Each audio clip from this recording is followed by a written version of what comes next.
Hello नमस्कार, मेरा नाम है Shubham Sisodia. Let's crack UPSC CSE Hindi पे आप सबका बहुत बहुत स्वागत है।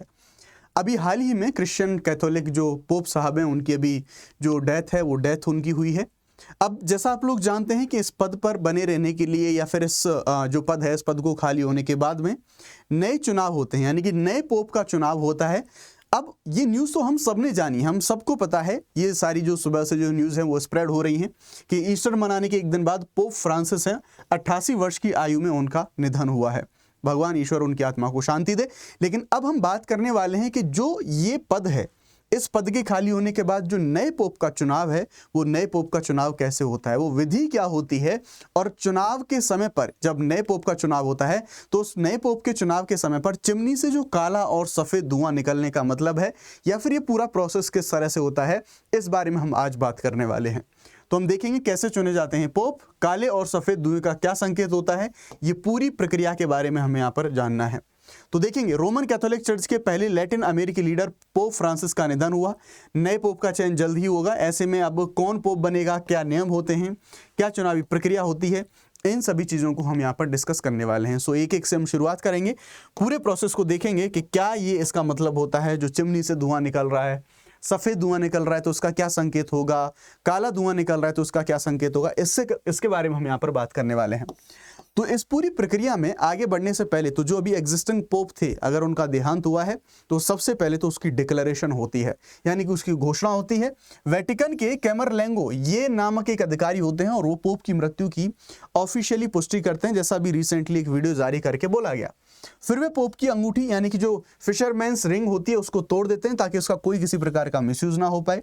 अब उनके अंतिम संस्कार और जो शोक की अवधि है उसके बारे में बात करते हैं। फिर नए पोप की जो चुनावी प्रक्रिया है वो शुरू होती है। पोप के निधन के बाद आमतौर पर 9 दिन की शोक की अवधि होती है, जिसे नोवेनदियाल ये समय कहा जाता है। इस दौरान पोप का जो अंतिम संस्कार बड़े धार्मिक रीति रिवाजों के साथ में ये जो सारी चीजें करी जाती हैं। आमतौर पर 9 दिन, लेकिन ऑफिशियली प्रक्रिया के बारे में बात करें तो 20 दिन हो सकता है, 30 दिन भी। ये एक लंबी प्रक्रिया होती है जो पूरी फ्यूनरल की पूरी प्रक्रिया है। अब हम बात करेंगे, यहाँ पर आपको एक टर्म देखने को मिलेगा जिसे कहते हैं कॉर्डिनल्स। कॉर्डिनल्स का कॉलेज। अब ये शब्द जो है, इस शब्द को समझने की कोशिश कीजिए कि कॉर्डिनल्स होता क्या है। तो दरअसल कॉर्डिनल्स एक वरिष्ठ जो पदाधिकारी हैं उनका समूह होता है, यानी कि ये जो एग्जिस्टिंग पोप होते हैं उनके द्वारा चुनाए गए एक वरिष्ठ जो पदाधिकारी हैं चर्च के अंदर, मेन चर्च के अंदर, उनके जो कुछ जो सीनियर ऑफिशियल्स होते हैं उनका एक ग्रुप होता है। और इसी ग्रुप की एक बड़ी और अहम भूमिका होती है नए जो पोप हैं उन नए पोप को इलेक्ट करने में। तो शुरुआत यहीं से होती है। जो कॉर्डिनल्स का कॉलेज है, जो दुनिया भर में चर्च के सबसे वरिष्ठ अधिकारी होते हैं, वो पोप का चुनाव करते हैं, वो उस तरह से उनका इलेक्शन करते हैं। पोप की मृत्यु या फिर रिजाइन के बाद कॉर्डिनल्स को पोप चुनाव या फिर सम्मेलन के लिए वेटिकन में बुलाया जाता है। तो अभी जैसा हुआ, चाहे तो मान लो वो रिजाइन देके हट जाए या फिर मान लो वो अपना जो उनकी मृत्यु हुई अभी जैसे कंडीशन हुई है, तो फिर सभी जो पोप हैं, यानी कि सभी जो कॉर्डिनल्स हैं, वो सभी कॉर्डिनल्स अभी वेटिकन के अंदर इकट्ठे होंगे, तब जाके जो चुनाव की प्रक्रिया है। ये जो सम्मेलन आमतौर पर पोप की मृत्यु के 15 से 20 दिन बाद शुरू होता है, ताकि शोक मनाने और सभी कॉर्डिनल्स के रोम पहुंचने का जो समय है वो मिल सके। जैसा मैंने बताया कि जो शोक की पूरी लंबी प्रक्रिया हमें देखने को मिलेगी। शोक पूरा लंबा समय तक चलेगा ही चलेगा, लेकिन इसके साथ हमें यह भी देखने को मिलेगा कि ये जो इलेक्शन की अब अलग अलग जगहों से जो कॉर्डिनल्स हैं वो बुलाए जा रहे हैं, तो सभी कॉर्डिनल्स समय से पहुंच सकें, इसलिए 15-20 दिन का समय इसमें लग जाता है।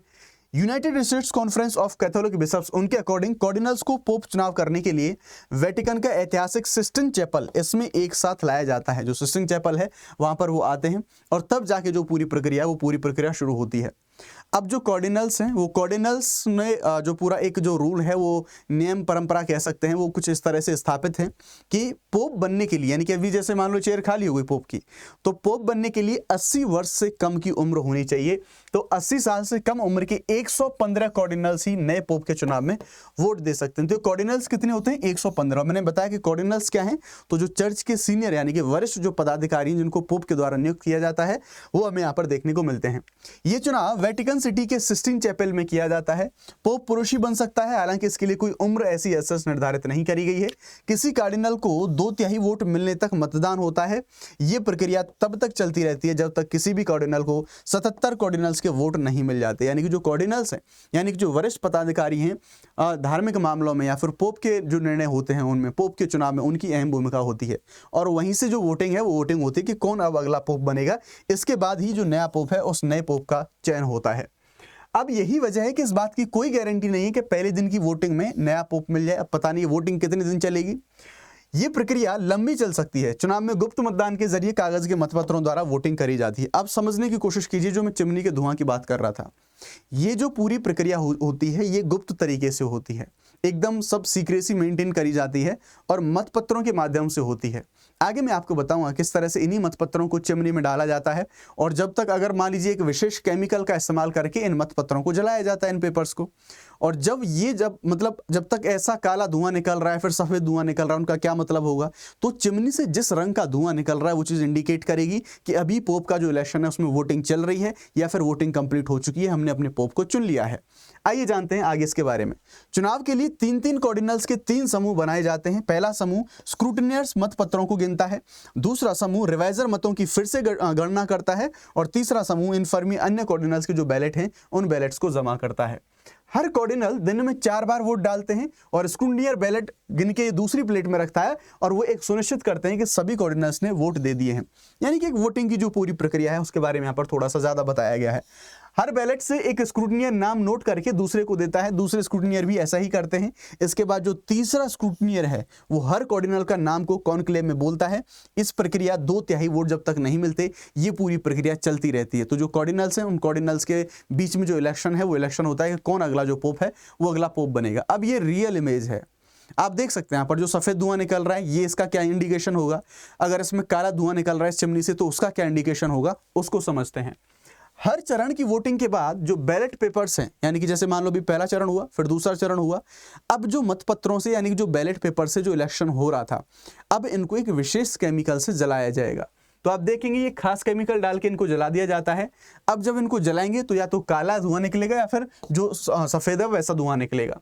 अगर ध्यान रखिए, अगर चिमनी से काला धुआं निकल रहा है तो इसका मतलब यह है कि चुनाव प्रक्रिया अभी चल रही है। यानी कि सिंपल सी बात यह है कि जब बैलेट पेपर्स को जलाएंगे तो अगर उनको ये इंडिकेशन करना है कि भाई अभी इलेक्शन जारी है तो ऐसा जो केमिकल है वो जलाएंगे जिससे कि ब्लैक जो धुआं है वो निकलेगा।